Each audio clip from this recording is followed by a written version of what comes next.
You are forced to make creative decisions based on the rules that you're given, which is like, you can't go back and just do the same tricks over and over, even the same looks.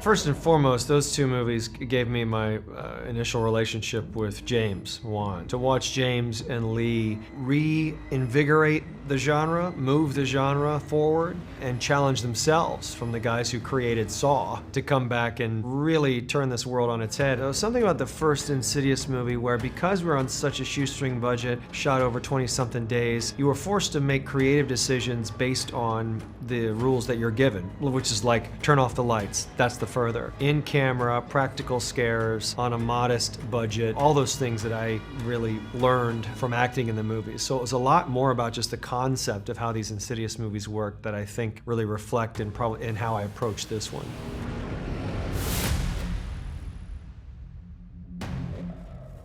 You can't go back and just do the same tricks over and over, even the same looks. Even the budget of the first Conjuring film was a whole different ballgame from what we had on the Insidious movies. And there's an expanse to the Conjuring franchise just simply because of money and time. Even Leigh Whannell said to me about this movie is that, you know, it felt bigger than other Insidious movies. And I think a lot of that is my scope of a film is not to keep it tiny. You know, I want to be efficient, and a lot of this does take place in his dorm room and those actions, but I knew with two people with different coasts, I wanted different looks, I wanted daytime and nighttime.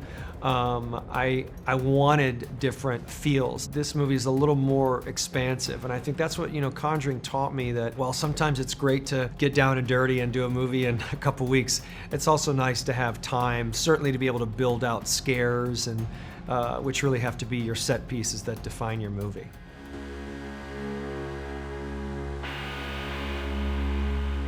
I just emailed with David the other day. I mean, that's still one of my proudest movies. I think the efficiency, that doesn't sound like a very creative word, but after you've directed, it's an incredibly valuable word. We shot Hard Candy in 18.5 days. I didn't even know you could do that. I had come off of two, Phantom of the Opera and The Alamo, both these just massive movies to me that were 6 months at a time, and all of a sudden you're gonna shoot this whole thing in 18.5 days.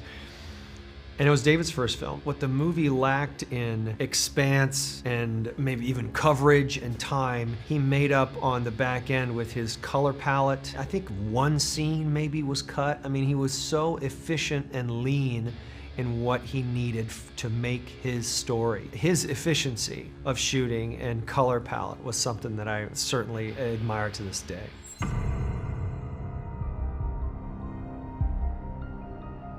One of the things that I always loved about Stephen King that I think has a real through line with Insidious is having a very dark undercurrent of some kind of emotional or family distress, and then completely going balls to the wall, wacky, supernatural, strange, from outer space aliens in the same film. I really love that. I think this genre supports that, and no one writes that better than Stephen King. What Insidious is having this very core of this family, and in my movie, this family dealing with the trauma of 9 years ago. That's why I didn't mind taking these very melodramatic turns in the final act, because the Insidious world warrants that. I think it's okay in Insidious.